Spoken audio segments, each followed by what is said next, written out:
Hello दोस्तों, study eco YouTube channel में आपका स्वागत है। तो आज हम पढ़ेंगे कुमार गौरव सर की फूलपति वाली क्लास पर आधारित 13 से लेकर 19 अप्रैल 2026 तक का करंट अफेयर, जिसमें हम कवर करेंगे इस हफ्ते में जितने भी करंट अफेयर की क्लास में गौरव सर ने पढ़े हैं वो पूरी स्लाइड्स और क्वेश्चन। अगर आपको कोई डाउट हो तो आप कमेंट में ज़रूर लिखें। इसकी जो पीडीएफ है वो मैं टेलीग्राम चैनल पर अपलोड कर दूंगा, फुल डिटेल पीडीएफ। और क्लास आपको अच्छी लगी तो लाइक करें, अच्छे कमेंट करें। और करंट अफेयर के बारे में और कोई आपको क्लास कुमार गौरव से संबंधित अपलोड करवानी है यूट्यूब पे तो आप कमेंट में बता दीजिए। चलो अपनी क्लास की शुरुआत करते हैं। पहले क्वेश्चन की बात करें, हाल ही में पीटर मैगियार ने किस देश के प्रधानमंत्री पद का चुनाव जीता है? तो ये प्रधानमंत्री बने हैं भाई हंगरी देश के। बात करें पीटर मैगियार की, तो ये हंगरी के नए प्रधानमंत्री नियुक्त हुए हैं और इनकी पार्टी का नाम है टिज्जा, रेस्पेक्ट एंड फ्रीडम पार्टी, ये इनकी पार्टी है। और ये हंगरी के नए प्रधानमंत्री नियुक्त हुए हैं, ये इनका फोटो। नेक्स्ट क्वेश्चन की बात करें, एक और आप याद रखना, एक सुसान कोयल नाम की महिला है, सुसान कोयले। ये ऑस्ट्रेलिया देश की पहली महिला सेना प्रमुख नियुक्त हुई है। 126 साल में पहली बार कोई महिला सेना प्रमुख बनी ऑस्ट्रेलिया में, सुसान कोयल, ये इनका फोटो है। और एक ऑस्ट्रेलिया का जो चांसलर है ना, क्रिस्टियन स्टोकर, ये अभी भारत की यात्रा पे है। 14 से लेकर 17 अप्रैल तक ये भारत की यात्रा पे रहेंगे। और क्यों आए हैं ये इसलिए आए हैं ताकि द्विपक्षीय व्यापार का मजबूत हो सके, ऊर्जा, इनोवेशन और पर्यटन को बढ़ावा देने के लिए वो समझौते करने हैं इनको, इसलिए ये भारत की यात्रा पे आए हैं। और ये इनका फोटो। नेक्स्ट क्वेश्चन की बात करें, हाल ही में एशिया के सबसे लंबे एलिवेटेड वन्य जीव कॉरिडोर का उद्घाटन कहाँ किया गया है? तो हाल ही में जो दिल्ली देहरादून इकोनॉमिक कॉरिडोर है ना, वहां पे प्रधानमंत्री नरेंद्र मोदी ने इसका उद्घाटन किया है। पहली बात तो आप ये देखो कि कॉरिडोर है क्या।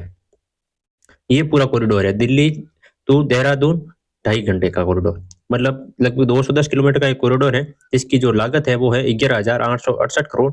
ये 4 फेज में इसका जो निर्माण होगा। पहले फेज में जो है वो अक्षरधाम टेम्पल से लेकर मंदिर से लेकर ईस्टर्न जो फेयरवेल एक्सप्रेस वे है, जो भगत भागवत की तरह है, 32 किलोमीटर का जो है 12 लेन का, वो फर्स्ट फेज में पूरा होगा। उसके बाद में है जो ईपीएचएस सहारनपुर की और बाईपास की तरफ पूरा होगा। उसके बाद फेज 3 में और फेज 4 में, ये 4 फेज में जो है पूरा होगा। अब जो ये जो प्रोजेक्ट है ना, इस प्रोजेक्ट में एक इकोनॉमिक कॉरिडोर में एक एलिवेटेड कॉरिडोर है जो कि वन्य जीव अभ्यारण्य से गुजरता है। कौन सा वन्य जीव अभ्यारण्य? तो ये गुजरता है अभी राजाजी वन्य जीव अभ्यारण्य। बात करें इस इकोनॉमिक कॉरिडोर की, तो 14 अप्रैल 2026 को पीएम मोदी ने इसका उद्घाटन किया था। इस कॉरिडोर के उद्घाटन के बाद अब ये सफर 2.5 घंटे में पूरा हो जाएगा। पहले इस सफर में लगते थे 6 से 7 घंटे, लेकिन अब ये 2.5 घंटे में पूरा हो जाएगा। इसकी जो कुल लंबाई है वो है 213 किलोमीटर और इसकी लागत है लगभग 12,000 करोड़। ये कॉरिडोर जो है वो अक्षरधाम दिल्ली से लेकर यूपी, बागपत, शामली और सहारनपुर होते हुए उत्तराखंड देहरादून तक ये जाएगा। और बात करें इस कॉरिडोर की, तो ये एशिया का सबसे लंबा एलिवेटेड वन्यजीव कॉरिडोर जो है इसी पे बनेगा, जो कि राजाराम टाइगर रिजर्व जो उत्तराखंड में है वहां पे बनेगा, लगभग 12 किलोमीटर लंबा। ये जो कॉरिडोर है ये वन्य जीवों की बिना किसी रुकावट के आवाजाही सुनिश्चित करता है। मतलब आप इस कॉरिडोर की एक बार फोटो देखो कि ये ऊपर से कॉरिडोर निकलेगा, ये ऊपर से, और नीचे जो वन्य जीव है वो हाथी वगैरह अपने आप से आराम से गुजर सकते हैं। इसके अलावा इस कॉरिडोर पर एक टनल है जो कि डाट काली मंदिर के पास है, 340 मीटर लंबी है एक टनल है, वो भी इस पे मतलब प्रोजेक्ट में शामिल है। बाकी ये पूरी डिटेल इस पे मतलब स्लाइड में दे रखी है और नोट्स मैंने यहाँ पे लिख दिए हैं। और बाकी अपने क्वेश्चन की बात करें तो ये आंसर है इसका राजाजी टाइगर अभ्यारण्य जो कि उत्तराखंड में है। चलो नेक्स्ट क्वेश्चन की बात करें, हाल ही में बिहार के पहले बीजेपी सीएम के तौर पर किसने शपथ ली? तो आपको पता होगा कि हाल ही में जो बिहार के जो मुख्यमंत्री थे नीतीश कुमार जी, उनको राज्यसभा में नॉमिनेट कर दिया गया। वो चले गए राज्यसभा, तो मुख्यमंत्री की जो पोस्ट है वो हो गई खाली। तो बीजेपी के जो एक नेता है सम्राट चौधरी जी, उनको जो है बिहार के बीजेपी सीएम जो है, पहले बीजेपी सीएम नियुक्त किया गया है। तो इनका आंसर है सम्राट चौधरी। भूपेंद्र यादव आपको पता है मध्य प्रदेश के हैं, भजनलाल शर्मा राजस्थान के हैं, और मोहन यादव जो है, सॉरी मोहन यादव जो है महाराष्ट्र मध्य प्रदेश के है, और भूपेंद्र पटेल जो है वो गुजरात के हैं। बाकी ये आप देखना लिखा हुआ है कि बिहार के जो ये आप याद रखना कि ये 24वें मुख्यमंत्री है बिहार के। नंबर आप जरूर याद रखना, क्वेश्चन में कभी सीधा नंबर भी पूछ सकता है। अभी राजस्थान एसआई परीक्षा में जो मणिपुर के सीएम बने उनका नंबर पूछा था, तो आप ये नंबर जरूर याद रखना। जो बिहार के 24वें नंबर के मुख्यमंत्री बने वो बने सम्राट चौधरी। इन्होंने शपथ ली है 15 अप्रैल 2026 को लोक भवन पटना में। इसके अलावा बिहार में ये भारतीय जनता पार्टी के पहले मुख्यमंत्री बनी। इससे पहले जो है बिहार में भारतीय जनता पार्टी ने कभी जीत हासिल नहीं की थी। मतलब अपनी सरकार बनाने के लिए जीत हासिल नहीं की, लेकिन ये पहली बार हुआ है कि बीजेपी के सीएम बने हैं बिहार में। इसके अलावा जो उप मुख्यमंत्री पद पर नियुक्त हुए हैं वो दो जने हुए हैं, एक तो विजय कुमार चौधरी जी और एक विजेंद्र प्रसाद यादव जी। ये दोनों व्यक्ति जो है वो जेडीयू पार्टी से संबंधित है। इनको जो शपथ दिलाई है वो दिलाई है बिहार के राज्यपाल सैयद अत्ता हसनैन ने। बाकी आप इसका फोटो देख लीजिए आप, ये सम्राट चौधरी जी है, ये विजेंद्र जी है और ये विजय जी है।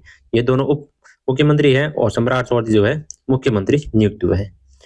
नेक्स्ट क्वेश्चन की बात करें, हाल ही में विस्डेन ने 2025 के लिए किस भारतीय महिला क्रिकेटर को दुनिया का अग्रणी क्रिकेटर नामित किया है? तो ये रैंकिंग कौन सी है? ये रैंकिंग है बिस्टेन क्रिकेटर अल्पमैक पत्रिका 2025 की रैंकिंग है। इस रैंकिंग ने दुनिया की अग्रणी अग्रणी जो क्रिकेटर है उनको मतलब नाम दिया है। मेल में इन्होंने दिया है मिचेल स्टार्क को, जो कि ऑस्ट्रेलिया की खिलाड़ी है, और फीमेल में हमारे भारतीय दीप्ति शर्मा जो कि भारतीय खिलाड़ी है, उनको ये शामिल किया है इस पत्रिका में। इसके अलावा विजडम ट्रॉफी जो है वो बेहतरीन व्यक्तिगत प्रदर्शन में शुभमन गिल को शामिल किया है और लीडिंग T20 क्रिकेटर में अभिषेक शर्मा को। इनकी फोटो देख लीजिए आप, ये मेल के मिचेल स्टार्क है और ये दीप्ति शर्मा जी है। बाकी अपने क्वेश्चन की बात करें तो जो भारतीय क्रिकेटर है महिला क्रिकेटर वो है दीप्ति शर्मा। नेक्स्ट क्वेश्चन की बात करें, हाल ही में वित्त वर्ष 2025-26 में भारत में पेटेंट आवेदन करने वाला शीर्ष राज्य कौन सा है? तो ये राज्य है भाई तमिलनाडु। बात करें पेटेंट की, पेटेंट क्या होता है? पेटेंट एक प्रकार की जो मतलब व्यक्तिगत खोज होती है या कुछ रिसर्च होती है जिसको आप अपने नाम पे मतलब रजिस्टर्ड करवा सकते हो, ताकि उससे जो होने वाला फायदा है वो कोई और ना उठा पाए या कोई और उससे संबंधित रिसर्च ना कर पाए। वो रिसर्च आप आपके लिए ही नाम रहे, उसको बोलते हैं पेटेंट करवाना। तो ये पेटेंट कराने में जो है तो वर्ष 2025-26 में भारत में जो पेटेंट आवेदन हुए हैं वो हुए हैं 1,43,729। ये पिछले साल से 30.2% की वृद्धि को दर्शाता है। मतलब पिछले साल से 30.2% ज्यादा आवेदन हुआ है इनका। बात करें, भारत दुनिया का जो छठा सबसे ज्यादा पेटेंट फाइल करने वाला देश है। मतलब पूरी दुनिया में छठे नंबर पर अपना भारत है जो पेटेंट फाइल करता है।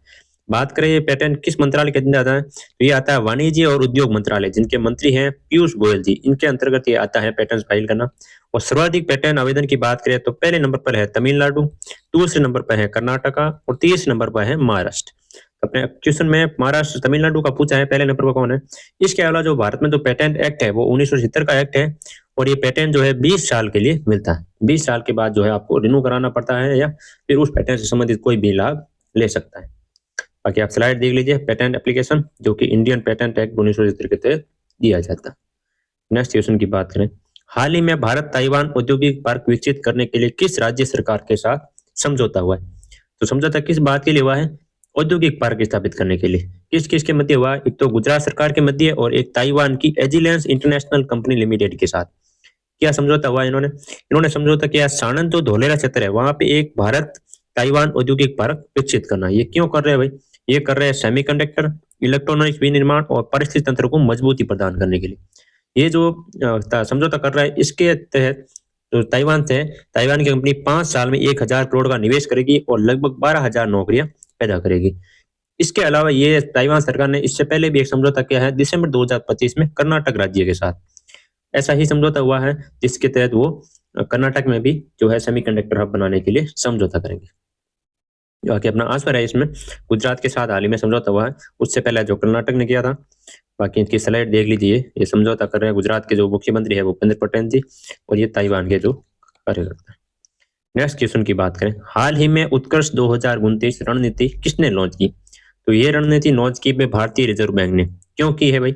तो उत्कर्ष 2029 रणनीति का जो तात्पर्य है वो है आरबीआई की एक मध्यम अवधि की जो है रणनीति है। इसमें अप्रैल 2026 से मार्च 2027 मतलब 29 की रणनीति है इसमें। इसका जो लक्ष्य है वो है यूपीआई या सीबीडीसी जिसको डिजिटल मुद्रा कहते हैं उसका वैश्विक स्तर पर विस्तार करना और भारत की वित्तीय जो उपस्थिति है उनको बढ़ाना। इसके तहत उन्होंने एक प्रोजेक्ट लॉन्च किया है, प्रोजेक्ट शाह मुद्रा। इसमें उन्होंने मुद्रा प्रबंधन और बैंक नोट लॉजिस्टिक का आधुनिकीकरण के लिए सुझाव दिया, मतलब ई-रुपया का, कि ऑनलाइन जो भी ट्रांजैक्शन है उसको बढ़ावा दे।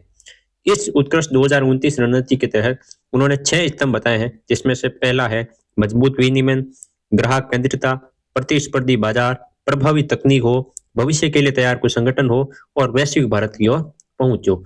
ये उन्होंने 6 स्तंभ तय किए हैं। बाकी ये लॉन्च किए अपने भारतीय रिजर्व बैंक जिसको हम आरबीआई कहते हैं। आरबीआई की बात करें तो ये आरबीआई का जो निर्माण हुआ है वो 1 अप्रैल 1935 को हुआ है। बाकी आरबीआई का लोगो है रॉयल बंगाल टाइगर और ताड़का वृक्ष के साथ, और ये ई-रुपया।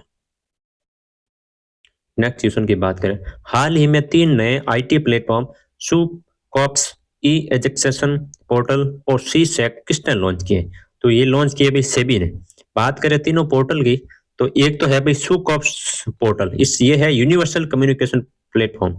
मतलब इसके तहत आप जो है वो कम्युनिकेशन कर सकते हैं, मतलब सेबी से सीधा, मतलब एक सेबी का यही प्लेटफॉर्म है। इसके तहत आप सेबी से संबंधित कुछ भी सवाल, शेयर मार्केट से संबंधित सवाल, बाजार के संबंधित सवाल, कुछ भी इसमें ये थ्रू आप पूछ सकते हो।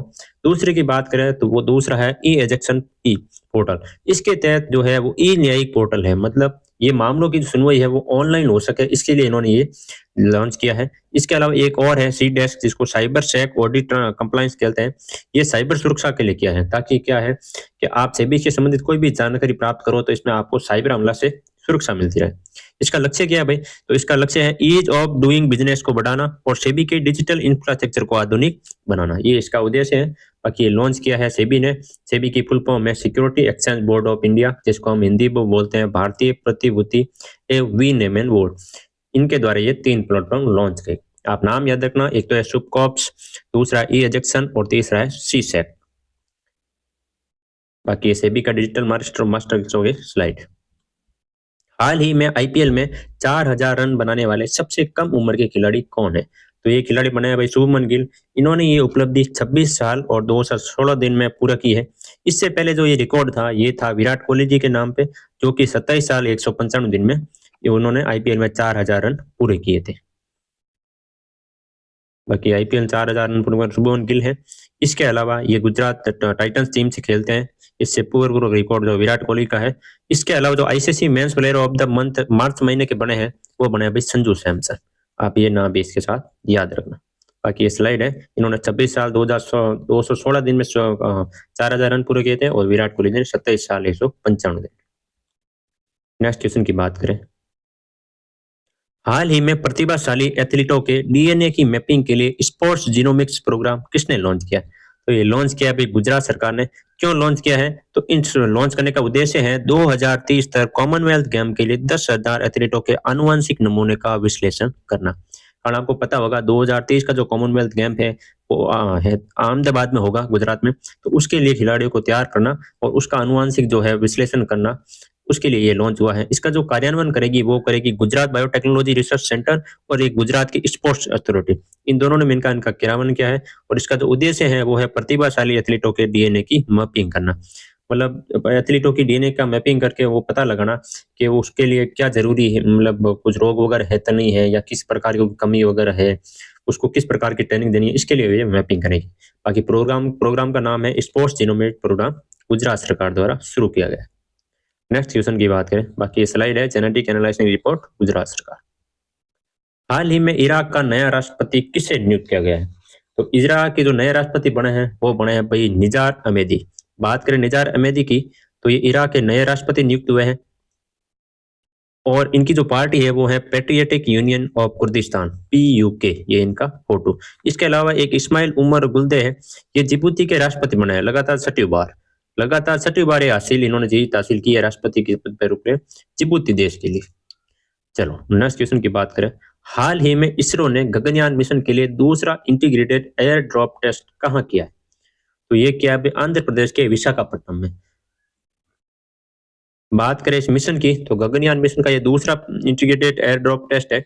इससे पहले जो टेस्ट हुआ था वो मैंने आपको पिछली क्लास में पढ़ाया था कि जो विशाखापट्टनम में वहीं पे हुआ था, और ये दूसरा है। इसमें सतीश धवन अंतरिक्ष केंद्र श्रीहरिकोटा आंध्र प्रदेश द्वारा ये किया गया था, जो कि 10 अप्रैल 2026 को सफलतापूर्वक हुआ था। इससे क्या किया गया? इससे चीनियों को हेलीकॉप्टर से 3 किलोमीटर ऊंचाई से 5.1 टन वजनी क्रू मॉड्यूल है उसको समुद्र में गिराया गया, और सफलतापूर्वक जो है उसको पिकअप कर लिया गया। इसके अलावा कर्नाटक पोस्टल सर्कल ने गगनयान मिशन पर एक डाक टिकट भी जारी किया है इस गगनयान मिशन के उपलक्ष्य में। बाकी आप इनका फोटो देख लीजिए कि ये चिनूक हेलीकॉप्टर है, इससे ये ड्रॉप कर रहे हैं नीचे की ओर। ये जब नीचे गिरा इसका एयर जो है वो बलून खुल गए थे, और उसके बाद ये सफलतापूर्वक जो है इन्होंने लैंडिंग करवा ली। नेक्स्ट क्वेश्चन की बात करें, हाल ही में Elephants in the Fog Cannes film festival Un Certain Regard section में चुनी गई फिल्म है, इसका संबंध किस भाषा से है? तो ये नेपाली फिल्म है भाई, जो कि करना इस कान फेस्टिवल में चुनी गई। बात करें इस फिल्म की तो ये नेपाली फिल्म है और कान फिल्म फेस्टिवल जो कि 77वें क्रम का जो होगा इस बार, उस फिल्म में अनसर्टेन रिगार्ड जो सेक्शन है उसमें ये चुनी गई है।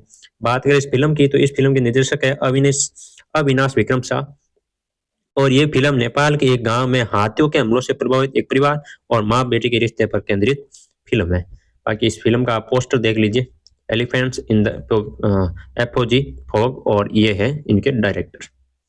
नेक्स्ट क्वेश्चन की बात करें, हाल ही में भारतीय सेना ने अपाचे हेलीकॉप्टरों का शक्ति प्रदर्शन करने के लिए ब्रह्मास्त्र अभ्यास कहाँ किया है? तो ये क्या है भाई, जैसलमेर के पोखरण फायरिंग फील्ड रेंज में। बात करें इस अभ्यास की तो ये लाइव फायरिंग अभ्यास था। ये हुआ है Pokhran field firing range Jaisalmer में और इसमें अपाचे हेलीकॉप्टर ने AGM-114 हेल फायर मिसाइल और अनबोर्न गन का उपयोग करके सटीक हमले किए हैं। और अपाचे जो हेलीकॉप्टर है, इस हेलीकॉप्टर को हम बोलते हैं टैंक इन द एयर। मतलब जिस प्रकार जमीन स्तर पर टैंक कैसे फायर करता है, वैसे ये हेलीकॉप्टर है टैंक की तरफ फायर करता है।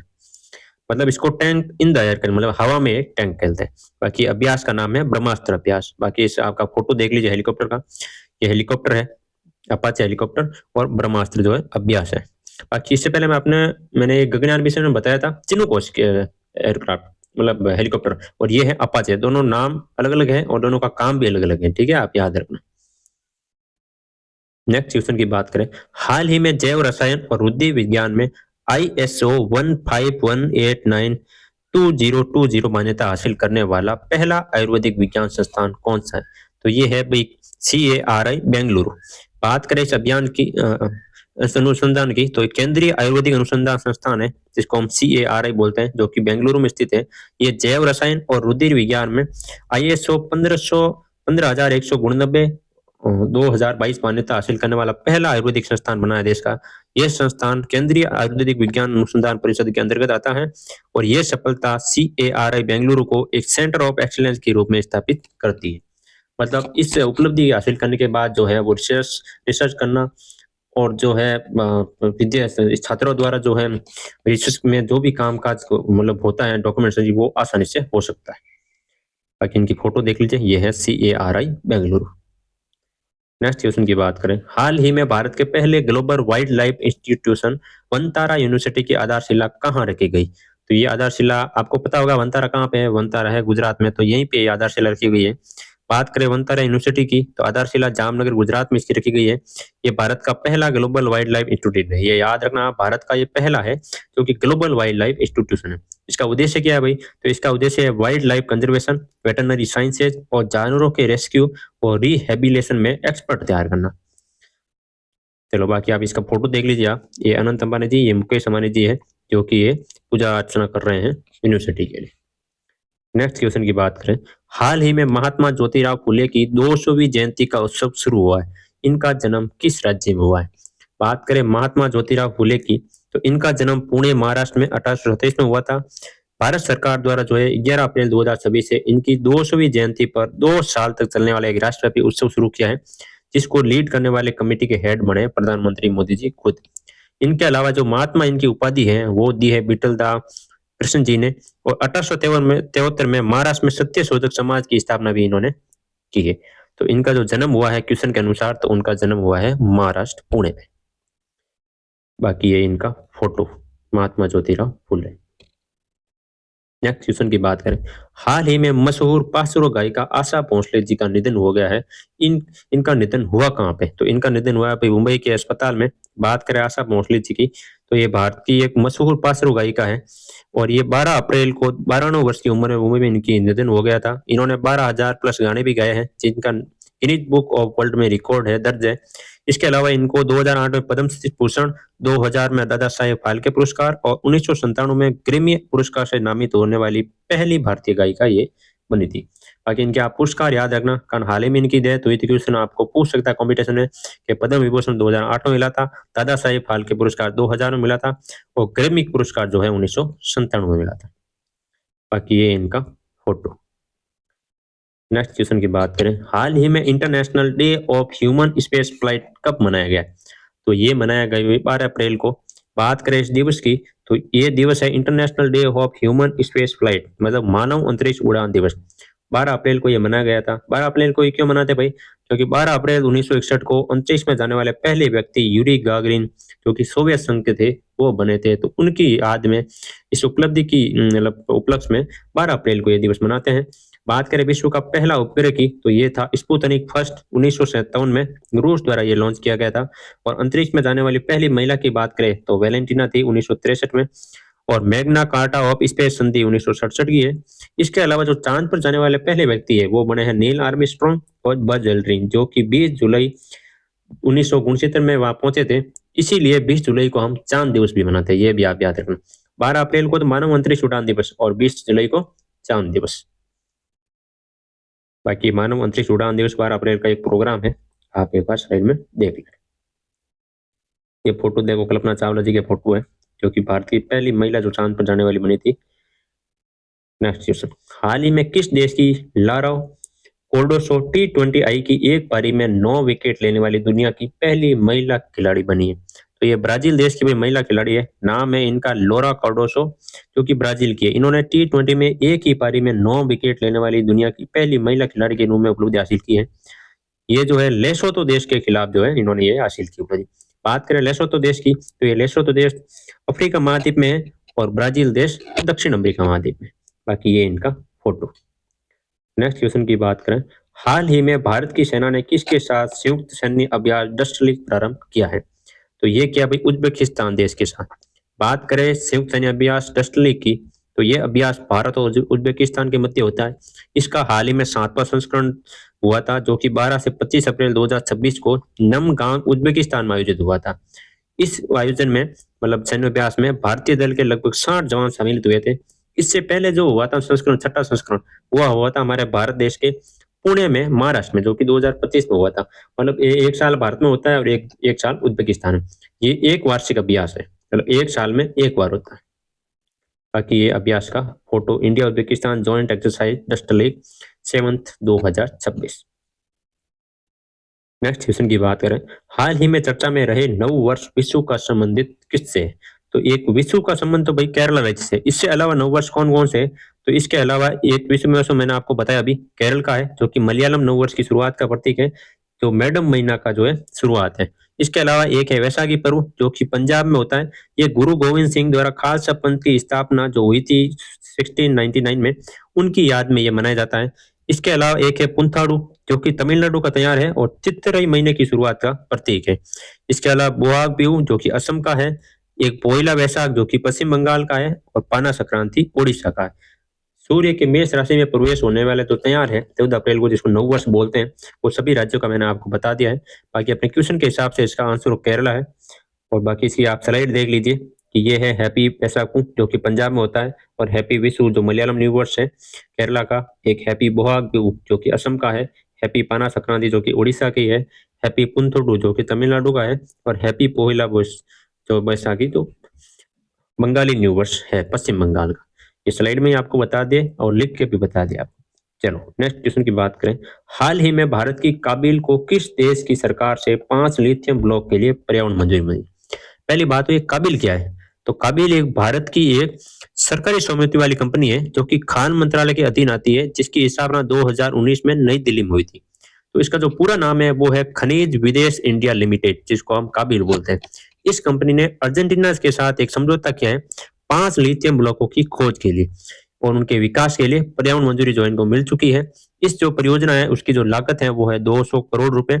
और ये समझौता था वो एक तो काबिल के साथ, मतलब कंपनी है खनिज विदेश इंडिया लिमिटेड, और कैटामार्का मिनरा बाई एनर्जेटिका सोसियाड डेल एस्टाडो जो कि कैमियन के मध्य है। ये समझौता हुआ है। ये कंपनी अर्जेंटीना की है और काबिल जो है भारत की है, मतलब काबिल और अर्जेंटीना की कंपनी के मध्य समझौता हुआ है। अब समझौता जो काबिल ने किया है ना, इस काबिल के अंदर कौन कौन सी कंपनी आती है ये भी आप नोट कर लेना कि काबिल के अंतर्गत एक आती है नेशनल एल्यूमिनियम कंपनी लिमिटेड जिसको हम नाल को बोलते हैं, एक आती है हिंदुस्तान कॉपर लिमिटेड SCL, और एक आती है minerals exploration and consultancy MEL। ये तीनों कंपनियां जो है काबिल के अंतर्गत आती है। बाकी अपने सवाल का आंसर है अर्जेंटीना देश के साथ ये समझौता हुआ। बाकी इनका आप एक स्लाइड में देख लीजिए, the Indian mining company KABIL स्विन invest $25 million in Argentina lithium industry. Next question की बात करें, हाल ही में किस राज्य की पुलिस ने एनडीपीएस केस के लिए भारत का पहला AI system night नेरिट AI launch किया है? तो ये लॉन्च किया भाई गुजरात सरकार ने। बात करें भारत का पहला एनडीपीएस केस, एनडीपीएस का मतलब है ड्रग्स से संबंधित जो भी केस होता है उनको बोलते हैं एनडीपीएस केस। ये NARRT लॉन्च किया है इन्होंने ये गुजरात पुलिस ने एनडीपीएस केस के लिए लॉन्च किया है। बात करें एनडीपीएस तो इसकी फुल फॉर्म है नार्कोटिक्स ड्रग्स एंड साइट्रोप्रोपिक सब्सटेंस, मतलब नार्कोटिक ड्रग्स के संबंधित जो भी केस आते हैं उनको एनडीपीएस के अंतर्गत रखा जाता है। इन्होंने लॉन्च किया है NARIT, मतलब narcotic analysis and RAG based investigation tool. ये भाई RAG क्या है? तो RAG है रिट्रीवल ऑगमेंटेड जनरेशन, मतलब जो फैसला होता है ना कोर्ट के जो भी पुराने फैसले होते हैं उस फैसले के आधार पर इन्वेस्टिगेशन जो है रिपोर्ट तैयार करना, उसको बोलते हैं RAG। ये गुजरात सरकार की नशीले पदार्थों के खिलाफ जीरो टॉलरेंस की नीति का भी हिस्सा है, ये भी याद रखना। एक तो आप NARIT ये लॉन्च याद रखना, किसने लॉन्च किया है? गुजरात पुलिस ने किया है। किसके लिए किया है? एनडीपीएस केस के लिए किया है। और किस तकनीक का उपयोग किया इन्होंने? तो RAG तकनीक का उपयोग किया है, जो कि कोर्ट के पुराने फैसलों के आधार पर ये देंगे फैसला इन्वेस्टिगेशन। बाकी ये पुलिस लाइड है कि अहमदाबाद गुजरात में ये शुरू हुआ है NART, जो कि कोर्ट के पुराने केसों पर आधारित ये जो है फैसला या इन्वेस्टिगेशन रिपोर्ट जो है वो तैयार करेंगे। नेक्स्ट क्वेश्चन की बात करें, ट्रकन्स रिपोर्ट के अनुसार फाइनेंशियल ईयर 26 में भारत टेक्नोलॉजी स्टार्टअप फंडिंग जुटाने वाले देशों की सूची में कौन से स्थान पर रहा है? तो ये भारत रहा अभी चौथे स्थान पर। बात करें इस रिपोर्ट की, फाइनेंशियल 2026 में टेक्नोलॉजी स्टार्टअप फंडिंग रिपोर्ट, इसको जो जारी किया है वो क्या है? ट्रैक्सन कंपनी ने, जो कि इन्होंने जारी करने पर भारत की जो रैंक है वो चौथी बताई है। 2025-26 में 11.7 बिलियन डॉलर फंडिंग हुई है भारत में, जो कि 18% गिरावट दर्ज हुई है, मतलब पिछले साल से 18% कम जो है इस बार फंडिंग हुई है। 2024-25 में ये हुई थी 14.3 बिलियन डॉलर की, और इस बार हुई है 11.7 बिलियन डॉलर की। बात करें इस रिपोर्ट के अनुसार जो शीर्ष देश है फंडिंग में, पहले नंबर पर यूएसए है, दूसरे पे ब्रिटेन और तीसरे पे चाइना है, और चौथे पे अपना भारत देश है। बाकी नेक्स्ट क्वेश्चन की बात करें, हाल ही में प्रतिष्ठित लता दीनानाथ मंगेशकर पुरस्कार 2026 के लिए किसे चुना गया है?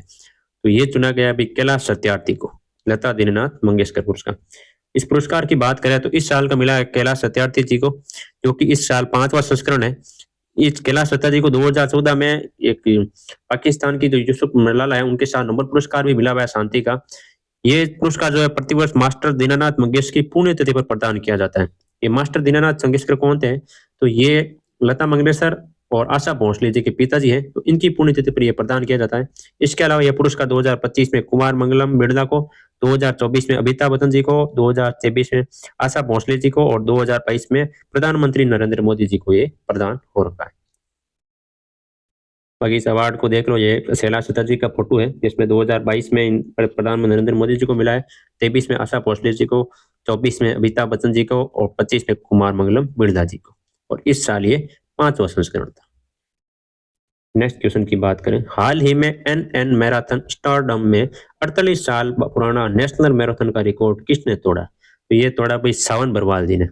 बात करें इस अवार्ड की, तो नेशनल मैराथन रोटरडम जो कि नीदरलैंड में आयोजित हुआ है, इनको सावन बरवाल जो कि हिमाचल प्रदेश के हैं, इन्होंने 20वीं रैंक इसमें हासिल की है, और इन्होंने एक नया नेशनल रिकॉर्ड बना दिया है।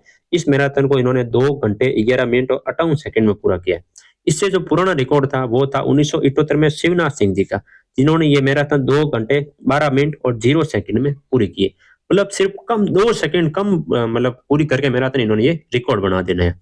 इनकी फोटो देख लीजिए आप, ये इनकी फोटो है जिन्होंने ये मतलब 2 सेकंड कम मतलब तय करके इन्होंने ये रिकॉर्ड तोड़ दिया है। नेक्स्ट क्वेश्चन की बात करें, हाल ही में सियाचिन दिवस 2026 कब मनाया गया?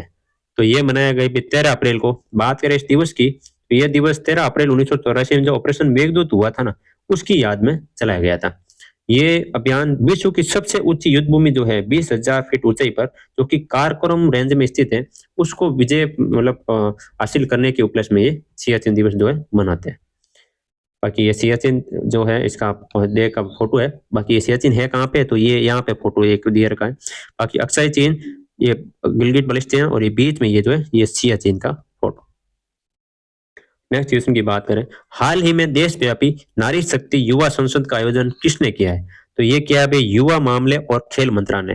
बात करें नारी शक्ति युवा संसद कार्यक्रम की, तो इसका आयोजन युवा मामले एवं खेल मंत्रालय, जिसके मंत्री है मनसुख मंडाविया जी, इन्होंने ये किया है। ये जो कार्यक्रम हुआ है, मुख्य कार्यक्रम वो हुआ है दिल्ली विश्वविद्यालय के Shri Ram college of commerce में। इसके अलावा पूरे देश भर में ये कार्यक्रम हुआ है, लेकिन जो मुख्य कार्यक्रम हुआ था मतलब केंद्रीय लेवल का, वो हुआ है दिल्ली विश्वविद्यालय के Shri Ram college of commerce में। बाकी इसके अलावा देश के 17 जोनों में भी आयोजन हुआ है, जिसमें 7,000 प्लस युवा महिलाएं जो है भागीदार हुई थी। इस साल की जो थीम है इस आयोजन की, वो है नारी शक्ति, विकसित भारतीय आवाज, समावेशी लोकतंत्र को सशक्त बनाना। बाकी इसका जो उद्देश्य है वो है महिला आरक्षण, मतलब नारी शक्ति जो वंदन अधिनियम चल रहा है अभी संसद में, उसके लिए आयोजन हुआ था, जो कि देश के लोकतांत्रिक विकास पर चर्चा करने के लिए हुआ है। इसके अलावा 106वां जो संविधान संशोधन एक्ट है, इसको लोकसभा और राज्यसभा में महिलाओं के 33% सीटें रिजर्व करने का प्रस्ताव है। इसके बारे में जो कि जानकारी महिलाओं को इस जो युवा संसद में दी गई। बाकी आप इसकी स्लाइड देख लीजिए, नारी शक्ति यूथ पार्लियामेंट 2026। नेक्स्ट क्वेश्चन की बात करें, हाल ही में एशियन रेसलिंग चैंपियनशिप 2026 का आयोजन कहाँ हुआ है? तो ये हुआ अभी किर्गिस्तान देश में। बात करें इस आयोजन की तो के किर्गिस्तान में हुआ है 6 से 12 अप्रैल को। भारत ने इसमें 17 पदक जीते। 17 पदक में से 2 गोल्ड, 6 सिल्वर और 9 ब्रॉन्ज है। अब 2 गोल्ड किसने जीते हैं? तो 2 गोल्ड में एक तो सुजीत कलकल है 65 किलोग्राम भार वर्ग में, और दूसरे अभिमन्यु मुंडा हुआ है मतलब 70 किलोग्राम भार वर्ग में। बाकी नाम है एशियन रेसलिंग चैंपियनशिप 2026। आप तो बस इतना याद रखना कि हुई कहाँ है, बिस्केक किर्गिस्तान में, और कितने मेडल जीते भारत ने? 17 मेडल। बाकी आप इसकी पीपीटी देख लीजिए, इन दोनों ने गोल्ड जीते हैं, और ये 17 मेडल जो है भारत ने टोटल, जिसमें 2 गोल्ड, 6 सिल्वर और 9 ब्रॉन्ज है। नेक्स्ट क्वेश्चन की बात करें, इसके अलावा भारतीय सेना का एक कमांडर कॉन्फ्रेंस हुआ था 2026 में, 14 अप्रैल 2026 को नई दिल्ली में। ये 3 दिवस चला था। बाकी इसकी स्लाइड देख लीजिए आप। ये आयोजन है 3 दिवसीय नौसेना कमांडर सम्मेलन 2026। इसका जो उद्देश्य था वो था समुद्री हितों की रक्षा करना, भविष्य की चुनौतियों के लिए रणनीति दिशा निर्धारित करना। इसके अलावा रग्बी प्रीमियर लीग 2026, जिस प्रकार आईपीएल होता है ना, वैसे रग्बी का भी एक प्रीमियर लीग होता है। उसका आयोजन होगा, सेकंड संस्करण जो आयोजन होगा वो होगा 16 से 28 जून को गाचीबोकली स्टेडियम हैदराबाद में। इसका जो पहला संस्करण हुआ था ना आयोजित, वो हुआ था 2025 में मुंबई में, जिसमें विजेता रही थी चेन्नई बुल्स और उपविजेता रही थी दिल्ली रेड्स। इस साल जो होगा 16 से 28 जून को वो होगा गाचीबोकली स्टेडियम हैदराबाद में। एक 2025-26 में भारत का तो मत्स्य निर्यात है ना, उसको भी आप नोट कर लो कि इस साल जो मत्स्य हमारा निर्यात हुआ है वो हुआ 60,000 करोड़ रुपए से बढ़कर 68,000 करोड़ रुपए। मतलब पिछले साल ये 60,000 करोड़ था और इस बार हुआ है 68,000 करोड़ रुपए। इसका लक्ष्य क्या है भाई? तो इसका लक्ष्य है अगले 5 सालों में 1 लाख करोड़ तक का जो है वो निर्यात करने का, मतलब जो है टारगेट हासिल करना। इसके अलावा निवेश और विकास की बात करें तो इसमें जो प्रधानमंत्री एक मत्स्य संपदा योजना है ना, पीएमएमएसवाई, इसके तहत जो रिकॉर्ड निवेश ने इस क्षेत्र को मजबूती प्रदान की है। मतलब ये जो योजना है ना, इस योजना के तहत इस जो मतलब मत्स्य जो निर्यात होता है ना, उसको बढ़ावा मिला है। चलो नेक्स्ट नेक्स्ट है भारतीय मूल के वैज्ञानिक दीप जरीवाला। ये इनका फोटो है। ये अमेरिका में प्रतिष्ठित एक यूटीओआरएनएल गवर्नर है। उनके चेयर ऑफ क्वांटम डिवाइसेज पद पर नियुक्त होने वाले पहले भारतीय बने हुए। ये भी आप याद रखना साथ में। नेक्स्ट क्वेश्चन की बात करें, हाल ही में कम दूरी की बैलिस्टिक मिसाइल हानसोंग 11 GA का सफल परीक्षण किसने किया है? तो ये क्या है भाई, अपने किंग जॉन है उत्तर कोरिया के, उन्होंने किया है। कम दूरी की बैलिस्टिक मिसाइल है जिनका सफल परीक्षण उत्तर कोरिया ने किया है। ये क्लस्टर वॉरहेड ले जाने में सक्षम है। क्लस्टर वॉरहेड मतलब छोटे छोटे बम। मिसाइल एक है लेकिन उसके अंदर छोटे छोटे बम जो है लेके जाते हैं, ताकि ये ऊपर जाके जो फटती है ना, तो इसके छोटे छोटे बम बहुत सारे इलाकों में गिर जाते हैं। ये कब फटेंगे, कितनी बार फटेंगे, कोई मतलब पता ही नहीं होता है। मतलब ये सबसे घातक मिसाइल होती है, जिनको अभी जो ईरान ने है वो इसराइल पे और सऊदी अरब पे इसका यूज किया था। बहुत घातक होती है। इसका मतलब इंटरनेशनल स्तर पर ये रोक है भाई, ऐसे आप हथियार यूज नहीं कर सकते। लेकिन जब देश अपने पे आ जाए तो कुछ भी हो सकता है। और एक इसके अलावा जो नॉर्थ कोरिया और साउथ कोरिया की सीमा है ना, वो है 38 डिग्री अक्षांश। ये भी आप साथ में नोट कर लेना। बाकी ये एक मिसाइल का फोटो। नेक्स्ट क्वेश्चन की बात करें, हाल ही में प्रोजेक्ट हिम सरोवर कहाँ लॉन्च किया गया? तो प्रोजेक्ट है भाई हिम सरोवर, लॉन्च हुआ है भाई ये लद्दाख में। बात करें इस प्रोजेक्ट की तो ये लॉन्च लद्दाख में हुआ है। ये जल संरक्षण की एक महत्वाकांक्षी पहल है, और इसको लॉन्च करने वाले हैं लेफ्टिनेंट कर्नल विनय कुमार सक्सेना, जो कि उपराज्यपाल है इस लद्दाख के। ये है क्या भाई? तो ये पिघलती बर्फ जो ग्लेशियर की है ना, और हिमनदियों का जो पानी है उनको संचित करना। इससे पहले ये काम जो है सोनम वांगचुक ने भी किया था, और हाल ही में जो ये परियोजना भी शुरू हो गई है, प्रोजेक्ट हिम सरोवर। इनका जो लक्ष्य क्या है? ये लक्ष्य अभी प्रथम चरण में लेह और कारगिल के 50 गांवों में नए जलाशय बनाना। शुरुआत इसकी पहले चरण की ये है, उसके बाद जो है और भी बनाए जाएंगे। नेक्स्ट क्वेश्चन की बात करें, हाल ही में आईएएफ ने मेंटेनेंस कमांडर्स कॉन्क्लेव 2026 का आयोजन कहाँ किया गया? तो ये हुआ भाई नागपुर में। बात करें इस आयोजन की, तो इसका आयोजन जो है वो भारतीय वायुसेना द्वारा किया गया था 10 से 11 अप्रैल को। इसका जो विषय है वो है ऑपरेशनों को समर्थन देना और मिशन मोड मेंटेनेंस कमांड बढ़ाना। बाकी हुआ कहाँ है? नागपुर महाराष्ट्र में ही हुआ है। बाकी इसकी एक स्लाइड देख लीजिए, नागपुर महाराष्ट्र में आईएएफ द्वारा ये आयोजन किया गया। नेक्स्ट क्वेश्चन की बात करें, हाल ही में भारत के पहले क्वांटम टेस्ट बेड को किसने लॉन्च किया है? तो आपको पता होगा, अगर क्वांटम में कहीं नाम आ जाए ना, तो क्वांटम मतलब अमरावती, एक ही नाम है। और अमरावती कहाँ पे है? आंध्र प्रदेश में। आंध्र प्रदेश सरकार ने ये लॉन्च किया है भारत का पहला क्वांटम टेस्ट बेड। जिनके मुख्यमंत्री कौन है आंध्र प्रदेश के? तो एन चंद्रबाबू नायडू है, इन्होंने ये लॉन्च किया है। कहाँ किया है? तो Amravati SRM university mega towers में लॉन्च हुआ है। ये अत्याधुनिक क्वांटम सिस्टम जो है, ये दो नाम है इसके, एक तो अमरावती 1S और एक है अमरावती 1Q। ये दोनों जो है क्वांटम सिस्टम अमरावती में लॉन्च हुए हैं। ये पहल भारत के राष्ट्रीय क्वांटम मिशन जो है, इसके तहत बिल्ड इन इंडिया ये दृष्टिकोण को भी बढ़ावा देती है। कौन सी तकनीक है? ये दृष्टिकोण बिल्ड इन इंडिया।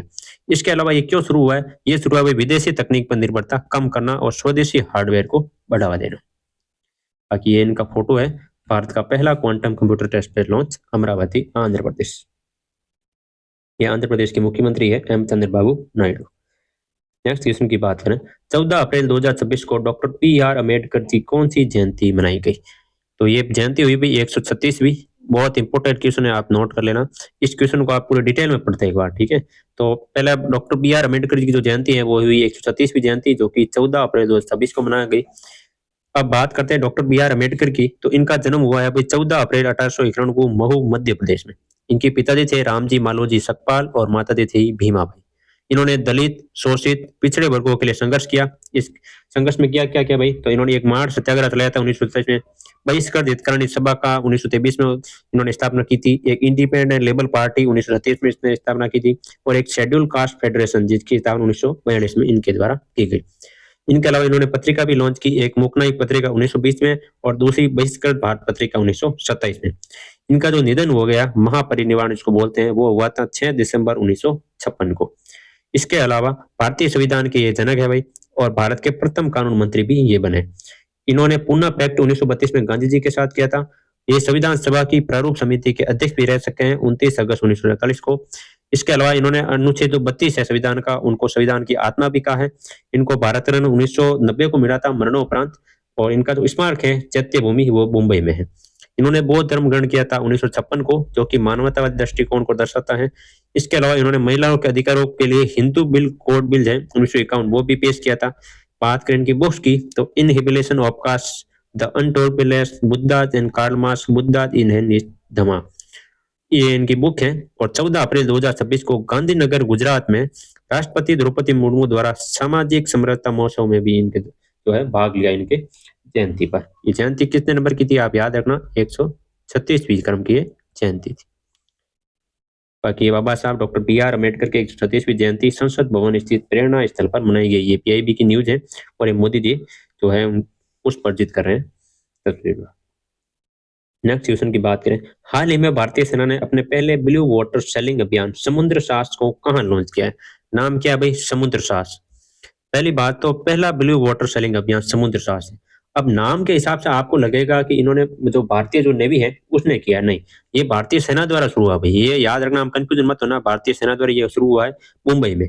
ये शुरू क्यों किया गया भाई? तो एक जहाज है, आप एक बार फोटो देख लोगा, ये जहाज है, देखो ये जहाज है, ये द्वारा लॉन्च किया। ये जहाज करेगा क्या? तो ये जहाज जो है मुंबई से लेके विजयनगर, विजयदुर्ग, विजयदुर्ग से गोवा, और गोवा से वापस विजयदुर्ग, और फिर मुंबई, यहाँ ये जो है अपनी जो है तैनाती करेगा, जिससे कोंकण तट के लगभग 520 समुद्री जो मील दूरी है उनको तय करके यहाँ की निगरानी करेगा।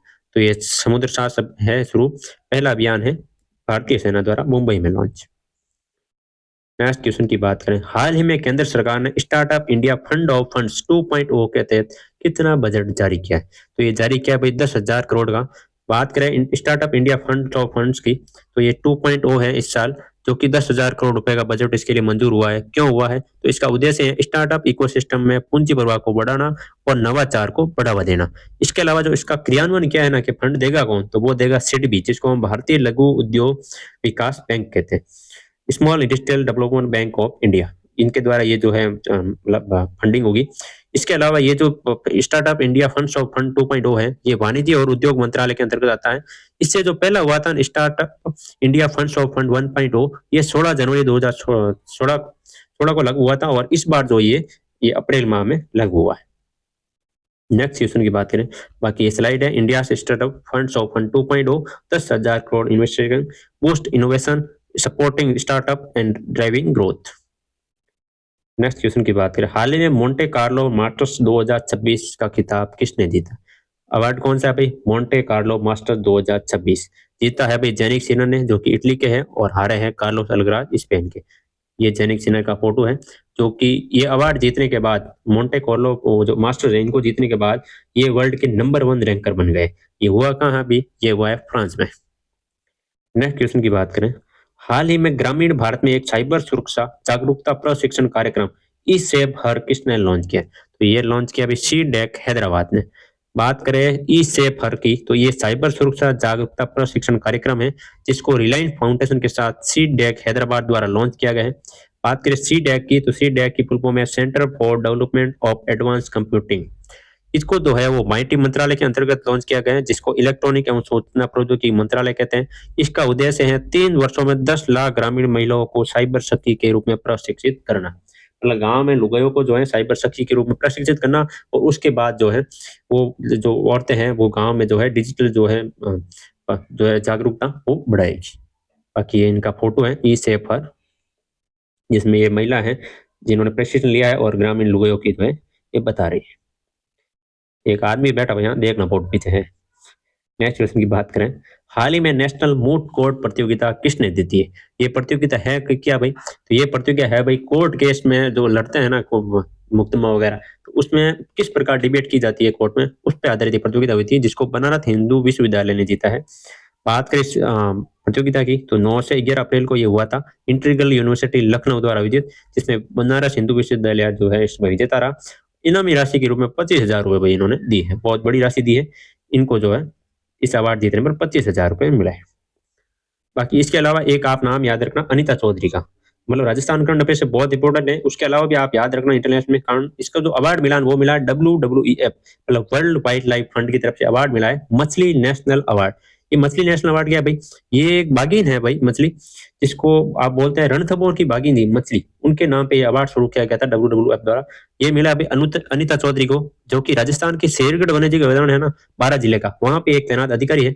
इनको ये अवार्ड क्यों मिला भाई? तो अनिता चौधरी ने शेरगढ़ अभ्यारण्य में अवैध शिकार, पेड़ कटाई और अतिक्रमण के खिलाफ सख्त कार्रवाई के लिए इन्होंने बहुत बड़े काम किए हैं। इसके लिए इनको यह पुरस्कार मिला है। पुरस्कार के रूप में इसको 50,000 की राशि मिलेगी और अवार्ड मिलेगा। और ये पुरस्कार 2026 में जो जयपुर में एक राज्य स्तरीय समारोह होगा ना, वहां इनको प्रदान किया गया था। ये इनका फोटो है, आप ये डिटेल भी आप याद रखना। इसके अलावा नेक्स्ट क्वेश्चन की बात करें, हाल ही में IMF के ताजा अनुमानों के अनुसार भारतीय अर्थव्यवस्था को वैश्विक स्तर पर कौन सा स्थान मिला है?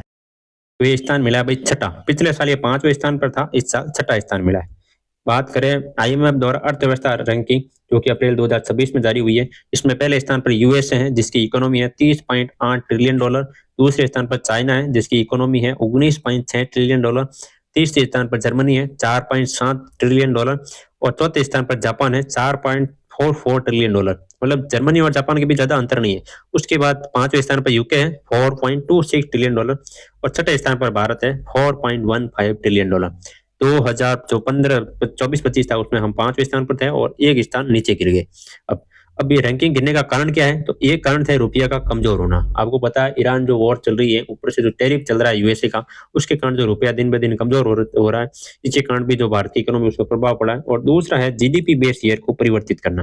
भारत ने हाल ही में जीडीपी का नया बेस ईयर जो है 2022-23 चुना था, उसकी वजह से भी जो अर्थव्यवस्था रैंकिंग है वो थोड़ी नीचे आ गई। बाकी इन 3 देशों में जो है मतलब अर्थव्यवस्था जो इकोनॉमिक है वो बहुत मतलब थोड़ी बहुत ही पॉइंटों में फर्क है, लगभग 4.44, 4.26 और 4.15 लगभग मतलब थोड़ा बहुत ही अंदर है। तो 1-2 साल में जो है भारत हो सकता है चौथे या तीसरे रैंक पे आ जाए।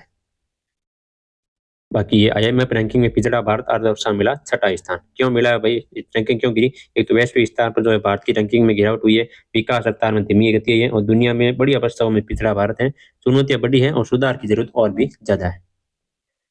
नेक्स्ट क्वेश्चन की बात करें, हाल ही में केंद्र सरकार ने परिसीमन विधेयक 2026 में लोकसभा में कितनी सीटें निर्धारित करने का प्रस्ताव पेश किया?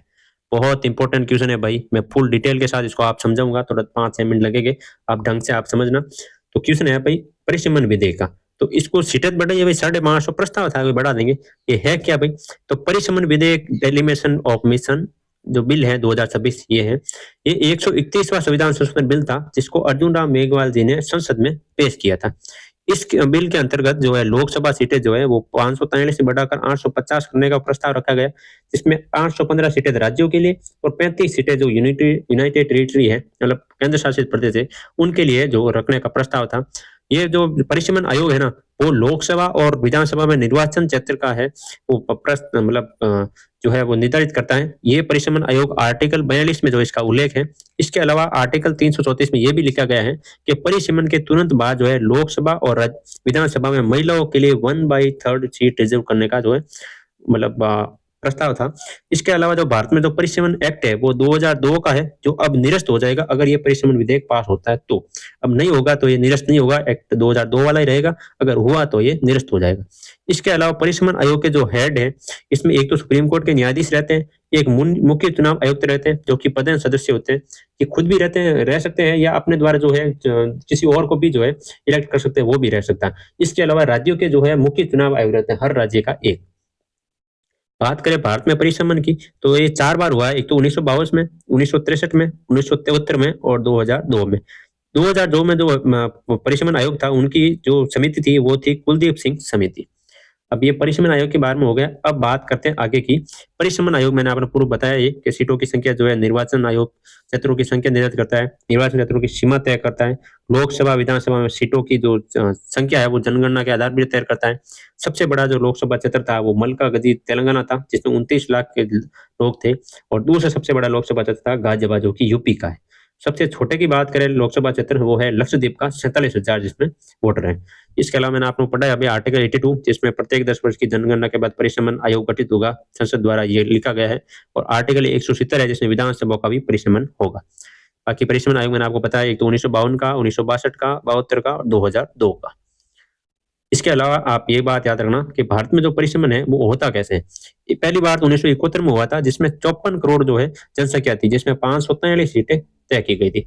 फिर हुआ 2026 में तय हुआ, जिसमें 142 करोड़ प्लस जनसंख्या है, और सीटें अभी भी स्थिर है 543। तो भविष्य में अगर नया संसद भवन है परिसमन विधेयक 2026 में पास हुआ तो क्या होगा भाई? तो एक तो विधेयक 2026 में एक आयोग का गठन होगा, उसके बाद राज्यों के बीच सीटों का बंटवारा होगा और निर्वाचन क्षेत्रों की ये सीमा तय होगी। अभी हाल ही में क्या है भाई? तो हाल ही में 550 सीटें अधिकतम है संसद में, और जिसमें एससी एसटी और महिला आरक्षण है वो सुनिश्चित करती है, जिसमें 543 कुल सीटें, 2 सीटें जो एंग्लो इंडियन की वो हटा दी गई है। वर्तमान संरचना 543 सीटें की है, और इनमें जो है सीमित महिला प्रतिनिधित्व है। अगर ये नारी शक्ति वंदन अधिनियम लोकसभा में परिवर्तन होता है, मतलब ये पारित में परिसमन होता है, उसके बाद भारत में राज्यों के लिए 815 सीट और केंद्र शासित प्रदेश के लिए 35 सीट, कुल 850 जो सीट है वो लोकसभा में होगी। और इसमें से 273, अगर 33% के हिसाब से देखें, तो महिलाओं के लिए रिजर्व होगी। अगर ये परिसमन आयोग पास हो जाता है और नारी शक्ति वंदन अधिनियम के तहत महिलाओं को 273 सीटें मिलती हैं, तो टोटल जो सीटें है ना 850, जिसमें राज्यों के लिए 815 है। तो अगर तुलना की बात करें ना, तो यूपी में हाल ही में 80 सीटें हैं, लेकिन ये परिसमन आयोग बन जाता है तो 214 सीटें, 124 सीटें तो मतलब बढ़ जाएगी। और जिसमें जो है 2011 जनगणना के आधार पर गया तो 138 सीटें। बाकी केरला का है कि वर्तमान सीटें स्थित है, मौजूदा प्रतिशत है वो 31% है, और 2011 जनगणना के बाद ये 23 सीटें हो जाएगी। वापस अपने क्वेश्चन पे आते हैं, तो ये सीटें हुई भाई 850। बाकी ये स्लाइड में ये पूरी डिटेल है, आप एक बार ध्यान से पढ़ लेना, पूरा लिखा हुआ, मैंने एक भी पॉइंट जो है मिस नहीं किया है। इसके अलावा मैंने पीपीटी भी बना रखी है, एक ये पीपीटी और एक ये दोनों भी याद रखना आप। बाकी एक और क्वेश्चन है नारी शक्ति वंदन अधिनियम का, वो हम नेक्स्ट क्वेश्चन में पढ़ते हैं। तो नेक्स्ट क्वेश्चन की बात करें, बाकी एक आप ये भी याद रखना कि परिसमन और महिला आरक्षण जो है वो क्या है। एक तो 16 अप्रैल 2026 को यह संसद में पेश होगा, जिसमें केंद्र शासित कानून अधिनियम संशोधन विधेयक 2026 का नाम है, जिसमें जो है दिल्ली, जम्मू कश्मीर, पुडुचेरी विधानसभाओं में 33% महिला आरक्षण जो है वो उसको प्रदान किया जाएगा। ये 131वां संविधान संशोधन विधेयक था, नारी शक्ति वंदन अधिनियम जिसको हम बोलते हैं। इसका लक्ष्य क्या है भाई? ये इसका लक्ष्य है 2029 तक आरक्षण लागू करना और संसद में जो है सीटों की संख्या बढ़ाना। कितनी सीटें? तो वर्तमान 543 है, आगे हो जाएगी एक 850 अगर ये पारित होता है तो। लेकिन ये पारित हुआ नहीं है भाई, फेल हो गया ये। तो अब ये जो है परिसमन जो है वो तो होगा नहीं, नारी शक्ति वंदन अधिनियम में वो है लागू हो गया। चलो नेक्स्ट क्वेश्चन की बात करें, हाल ही में नारी शक्ति वंदन अधिनियम किस संविधान संशोधन के तहत लागू हुआ है? तो ये हुआ भाई 106वां संविधान संशोधन अधिनियम। बात करें नारी शक्ति वंदन अधिनियम 106वां संविधान संशोधन एक्ट 2023 की, ये लागू हुआ था भाई 16 अप्रैल 2026 को। इसके अंतर्गत लोकसभा और राज्य विधानसभाओं में महिलाओं के लिए 33% मतलब एक सीटें जो है आरक्षित करने का प्रस्ताव है। ये आरक्षण मिलेगा कब? तो ये मिलेगा भाई 15 वर्षों की अवधि के लिए। एक बार तो 15 वर्षों के लिए देंगे, लेकिन इसके अलावा आगे बढ़ा भी सकते हैं, लेकिन 15 वर्ष इन्होंने अभी कहा है। इस आरक्षण के भीतर भी SC/ST महिलाओं के लिए आरक्षण आरक्षित होगा। ये संविधान संशोधन विधेयक कौन सा है? तो ये 128वां संविधान संशोधन विधेयक। बिल कौन सा है? बिल है 106वां संविधान संशोधन एक्ट, और विधेयक कौन सा है? 128वां, आप याद रखना। इसके अलावा ये मैंने पूरी यहाँ पे इस स्लाइड में डिटेल लिख दी है, आप एक बार ये भी पढ़ सकते हो, जिसमें आर्टिकल 330A, आर्टिकल 339A और आर्टिकल 33AA ये भी है। आप इसका पूरा डिटेल के साथ पढ़ लेना। अभी मैंने क्लास जो है थोड़ी मतलब ज़्यादा हो जाएगी लंबी अगर मैं पूरी डिटेल के साथ जाऊँगा। ये आप एक बार वीडियो पॉज करना और ये जो भी लिखा हुआ है आप ध्यान से पढ़ना। बाकी अपना जो आंसर है वो है 106वां संविधान संशोधन अधिनियम, नारी शक्ति वंदन अधिनियम। इसके अलावा जो 103वां है वो EWS से संबंधित है, जिसमें EWS को आरक्षण दिया गया था। 104वां जो है वो एंग्लो इंडियन की सीट की समाप्ति का जो विधेयक। चलो नेक्स्ट क्वेश्चन की बात करें, हाल ही में टाटा सेमीकंडक्टर मैन्युफैक्चरिंग को कहाँ स्पेशल इकोनॉमिक जोन की मंजूरी मिली है? तो ये मिली है भाई धौलेरा में। धौलेरा कहाँ पे है? गुजरात में। तो Tata semiconductor manufacturing special economic zone बनाने के लिए मंजूरी मिली है। स्थान कहाँ है? धौलेरा, गुजरात में। ये मंजूरी मिलने के बाद यहाँ पे 91,000 करोड़ का निवेश होगा। इसका जो उद्देश्य है वो घरेलू चिप निर्माण को बढ़ावा देना, जिससे आयात निर्भरता कम हो सके। बात करें भारत में स्पेशल इकोनॉमिक जोन SEZ जो एक्ट है वो है 2005 का, और पहला जो SEZ बना था स्पेशल इकोनॉमिक जोन वो बना था दीनदयाल उपाध्याय पोर्ट, गुजरात। बाकी एक टाटा जो फोटो है धौलेरा में प्लांट का। नेक्स्ट क्वेश्चन की बात करें, हाल ही में साइप्रस में FIDE महिला कैंडिडेट टूर्नामेंट का खिताब किसने जीता? तो ये जीता है भाई R वैशाली ने। बात करें FIDE महिला कैंडिडेट टूर्नामेंट, तो ये हुआ कहाँ भाई? ये हुआ है साइप्रस में। इनको जीता है R वैशाली ने, जो कि भारत की 84वीं ग्रैंड मास्टर है। इसकी उप विजेता की बात करें वो बनी है रूस की कटरीना गैकलेग्रो, और ये जो R वैशाली जीती है ना, ये टूर्नामेंट जीतने वाली पहली भारतीय महिला बनी है। इसके अलावा ये टूर्नामेंट जीतने के बाद ये विश्व चैंपियनशिप में चीन की जो वेनजून है उसके साथ इनका मुकाबला होगा। इसके अलावा इस टूर्नामेंट में मेल जो विजेता बना है वो है सिंडारोव, जो कि उज्बेकिस्तान है, और इनका जो मुकाबला होगा वो होगा भाई फाइनल में डी गुकेश के साथ। ये सिंडारोव वही है जो FIDE वर्ल्ड कप गोवा में विजेता बने थे। बाकी R वैशाली का फोटो। नेक्स्ट क्वेश्चन की बात करें, हाल ही में भारतीय रेलवे ने दिव्य दक्षिण यात्रा ट्रेन कहाँ शुरू की है? तो ये शुरू हुई है भाई विशाखापट्टनम से। बात करें दिव्य दक्षिण यात्रा की, दिव्य दक्षिण यात्रा ट्रेन ये भारतीय रेलवे द्वारा शुरू की गई थी। जो भारतीय रेलवे द्वारा IRCTC है, इनके द्वारा दक्षिण भारतीय आध्यात्मिक यात्रा के लिए ये शुरू हुई है, जो कि विशाखापट्टनम आंध्र प्रदेश से शुरू होगी। ये भारत गौरव यात्रा जो योजना है उसके तहत संचालित होगी, और इसमें जो प्रमुख स्थान है जैसे गुरुवन्नामलाई, रामेश्वरम, मदुरई जहाँ की मीनाक्षी मंदिर है, कन्याकुमारी, त्रिवेंद्रम, त्रिची, तंजावुर जहाँ की बृहदेश्वर मंदिर है, और चिदम्बरम, इन स्थानों पे ये ट्रेन जो जाएगी। आप एक बार इस ट्रेन का फोटो देखिए। ये ट्रेन है भाई दिव्य दर्शन यात्रा के तहत, जो कि विशाखापट्टनम आंध्र प्रदेश में अप्रैल 27 से शुरू होगी। ये 8 नाइट और 9 दिन का सफर है इसमें, अप्रैल 27 से लेकर मई 4 तक का इसमें स्थान ये ले रखा है। इसमें all including and tour package है, जिसके तहत आपको कंफर्मेटरी स्लीपर क्लास टिकट मिलेगा, ऑल डेली मील्स मतलब प्योर वेजिटेरियन खाना मिलेगा, ट्रेवल इंश्योरेंस मिलेगा, होटल स्टे मिलेगा, AC रूम ट्रांसपोर्ट मिलेगा, वन ऑन ट्रेन सिक्योरिटी मिलेगी, और टूर एस्कॉर्ट मिलेगा।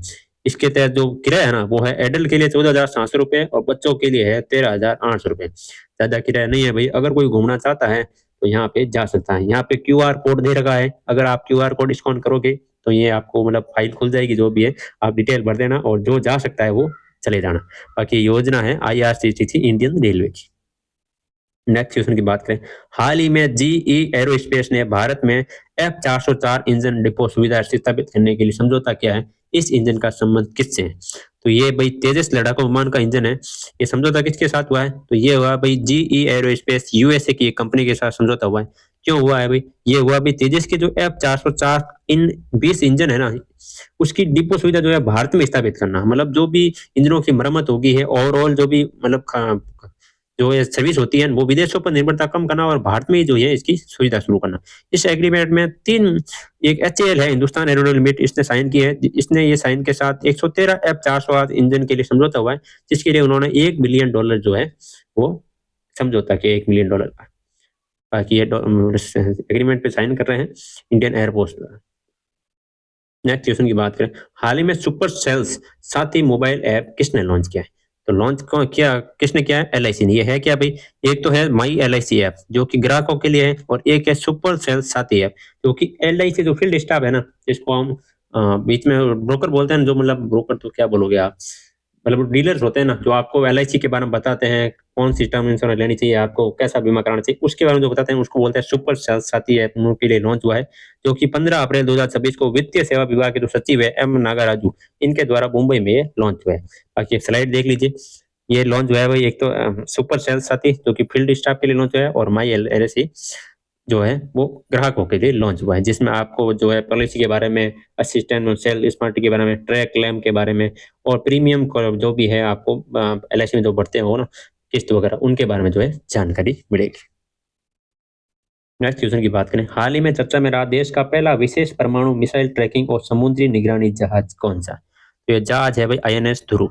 INS ध्रुव है क्या भाई? तो ये है, इनका कोड नाम याद रखना, VC11184, ये इनका कोड नाम है INS ध्रुव का। बाकी INS ध्रुव है क्या? तो ये भारत का पहला परमाणु मिसाइल ट्रैकिंग और समुद्री निगरानी जहाज। ये करेगा क्या? तो ये एक तो मिसाइल को ट्रैक करेगा और समुद्र के नीचे का जो है नक्शा बनाएगा। इससे होगा क्या? तो समुद्र के नीचे की नक्शा बनाने से क्या होगा, समुद्र के नीचे जो भी परमाणु पनडुब्बियां चल रही होती ना, उसकी सटीक जानकारी जो है भारत को लगेगी।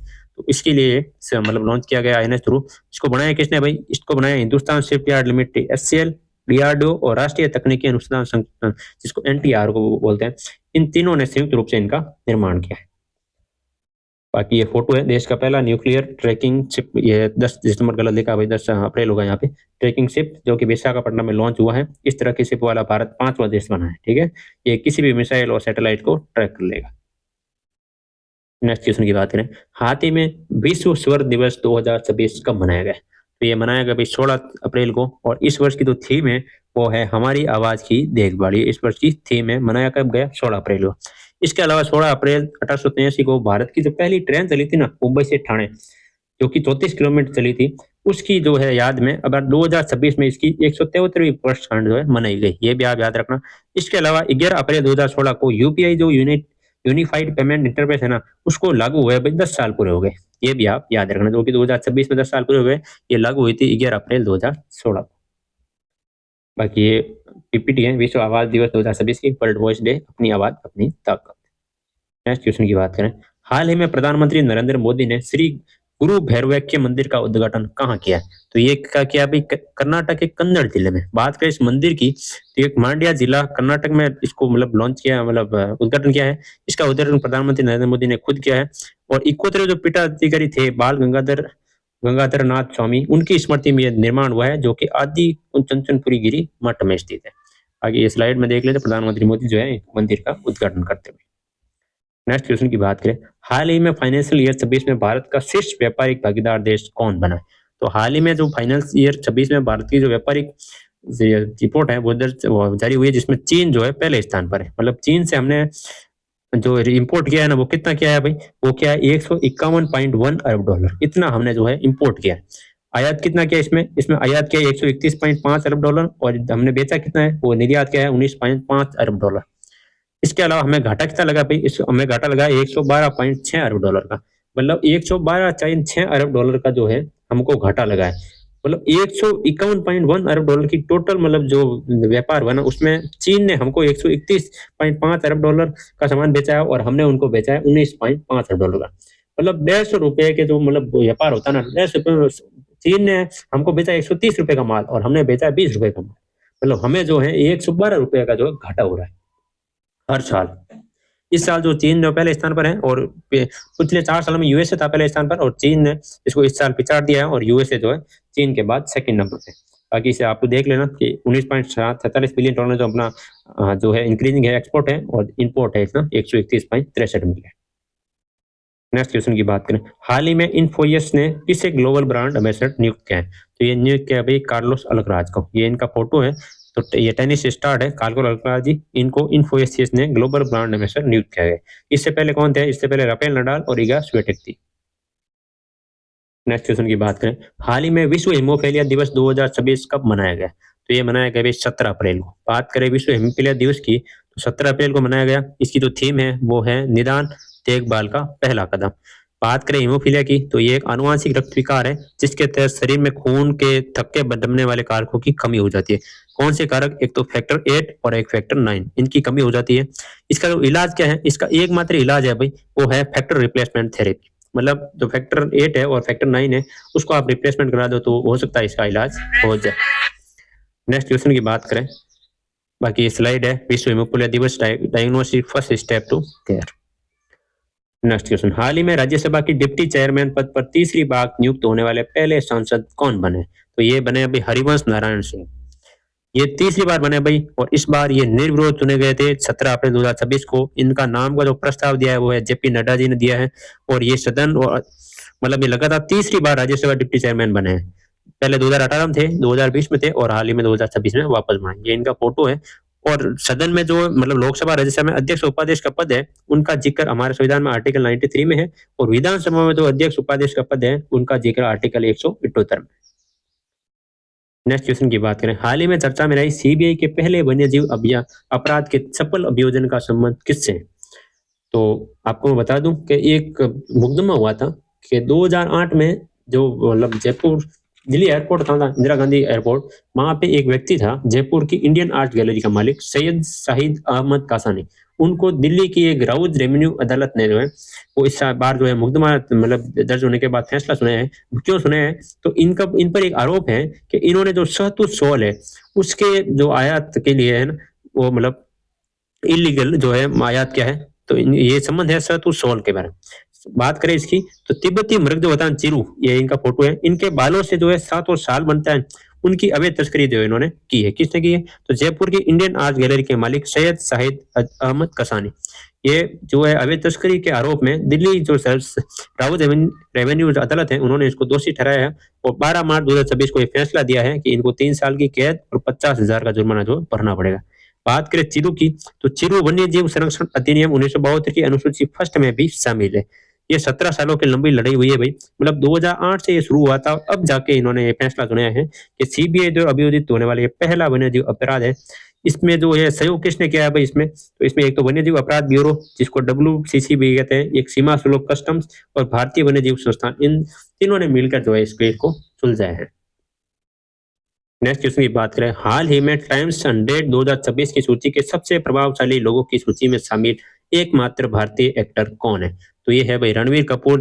बात करें times 100 most influencing people 2026 ranking, ये 23वां संस्करण था इस बार। इसमें 3 भारतीय शामिल हुए, जिसमें एक तो है सैफ विकास खन्ना, ये इनका फोटो है, एक है सुंदर पिचई, ये इनका फोटो है, और एक रणवीर कपूर, ये इनका फोटो। ये तीनों का फोटो है, 3 भारतीय शामिल हुए। अन्य नाम भी काफी है, 100 नाम है, लेकिन आप नॉर्मल इंपोर्टेंट नाम रखना। एक तो है डोनाल्ड ट्रंप जो कि यूएसए के राष्ट्रपति हैं, एक है बालेंद्र शाह जो कि हाल ही में नेपाल के प्रधानमंत्री बने, एक है जोहराम ममदानी। ये नाम आपने जो न्यूयॉर्क शहर है जो यूएसए का, वहां पे पहले भारतीय मूल के मेयर बने हैं, वो है। और एक है रीड वाइसमैन जो कि आर्टेमिस मिशन के तहत जाने वाले अंतरिक्ष यात्री है। ये चारों का यहाँ पे फोटो है, और ये 4 नाम है जो इम्पोर्टेंट है, आप ये भी याद रखना। नेक्स्ट क्वेश्चन की बात करें, हाल ही में किस राज्य की याना गुफाओं को राष्ट्रीय महत्व का भू विरासत स्थल घोषित किया है? ये कहाँ पे है? ये है भाई कर्नाटक के कन्नड़ जिले में। बात करें इस कर्नाटक की याना गुफाओं को भू विरासत स्थल घोषित किया है, किसने किया है भाई? ये क्या है? भारतीय भू वैज्ञानिक सर्वेक्षण, जिसको हम GSI बोलते हैं। ये कन्नड़ जिले में सह्याद्री पहाड़ियों की पश्चिमी घाट में स्थित है। ये गुफाएं 2 विशाल ठोस कास्ट, जिसको हम चूना पत्थर बोलते हैं, उससे बनी है। ये इनके 2 शिखर, एक तो है भैरवेश्वर शिखर और एक है मोहनी शिखर। आप ये फोटो एक बार ध्यान से देखना। ये फोटो है त्रिबीरीय कैम्ब्रियन युग की चट्टानों का, जो कि लगभग 227 करोड़ साल पहले की है। इसको जो है कर्नाटक में भू विरासत स्थल घोषित किया है। नेक्स्ट क्वेश्चन की बात करें, हाल ही में हाईवे पर इंटीग्रेटेड ट्रॉमा केयर के लिए प्रोजेक्ट संजीवनी किसने लॉन्च किया? ये लॉन्च किया भाई तेलंगाना राज्य ने। ये है क्या भाई? तो ये हाईवे पर इंटीग्रेटेड ट्रॉमा केयर और हाईवे रेस्क्यू के लिए शुरू हुआ है, जो कि कर्नाटक तेलंगाना सरकार ने शुरू किया है। ये नेशनल हाईवे 44 पर हैदराबाद और आदिलाबाद के बीच शुरू हुआ है। इसमें होगा क्या, तो इसमें नेशनल हाईवे पर जो सड़क हादसों में होने वाली मौतों हैं उनको कम करना और घायलों को तुरंत चिकित्सा सहायता प्रदान करना, ये इसका लक्ष्य है। इसके अलावा प्रोजेक्ट संजीवनी को जो लॉन्च करने में सहयोग था ना, वो एक तो सेव लाइफ फाउंडेशन का है, दूसरा national highway authority of India का और तीसरा है तेलंगाना सरकार। इन तीनों ने मिलकर ये लॉन्च किया है। बाकी ये इनका फोटो है प्रोजेक्ट लॉन्च करते हुए। नेक्स्ट क्वेश्चन की बात करें, हाल ही में ग्रेनेडा आईएसएसएफ वर्ल्ड कप 2026 में मिक्स टीम पिस्टल स्पर्धा में भारतीय दल ने कौन सा पदक जीता है? तो ये जीता है भाई, गोल्ड जीता है। बात करें इस प्रतियोगिता की, प्रतियोगिता का नाम है आईएसएफएफ वर्ल्ड कप 2026। मतलब ये जो वर्ल्ड कप है वो शूटिंग का होता है, जो कि ग्रेनेडा स्पेन में हुआ है इस साल जो है 10 metre air pistol mixed team स्पर्धा में गोल्ड जीता है दो जनों ने, एक तो पदम गुलिया और एक है मुकेश नेलावली। इनका स्कोर है 487.7। ये एक नया विश्व रिकॉर्ड है भाई। बाकी इनका ये फोटो। नेक्स्ट क्वेश्चन, इसके अलावा भारत और जर्मनी ने राजनीतिक संबंधों के 75 वर्ष पूरे होने पर एक स्मारक लोगो जारी किया। ये लोगो है भाई, आप एक देख रहे हो ना, 75 साल जो पूरे हुए हैं 1941 से 2026 के बीच में, तो उसके उपलक्ष्य में ये लोगो जारी किया गया। चलो, तो अपनी क्लास हो जाती है भाई पूरी। अगर क्लास आपको अच्छी लगी तो लाइक करें, शेयर करें, और जैसे आप नोटिफिकेशन टाइम टू टाइम मिलते रहें। आपको ये क्लास कैसी लगी आप कमेंट में जरूर बताना। इसकी जो पीडीएफ कहाँ मिलेगी वो भी आप कमेंट में पूछ सकते हो। वैसे मैं अपलोड कर देता हूँ टेलीग्राम चैनल पर। बाई चांस अगर मेरे टाइम पर ये पीडीएफ नहीं बनी और नहीं अपलोड करता, तो आप एक बार आप मतलब मैसेज कर देना टेलीग्राम, मतलब कमेंट भी कर देना या टेलीग्राम पे कर देना, मैं अपलोड कर दूंगा टाइम टू टाइम। बाकी आप चैनल को सब्सक्राइब कर दीजिए टाइम टू टाइम। और आपको ये क्लास कैसे लगी कमेंट में जरूर बताएं। Thank you.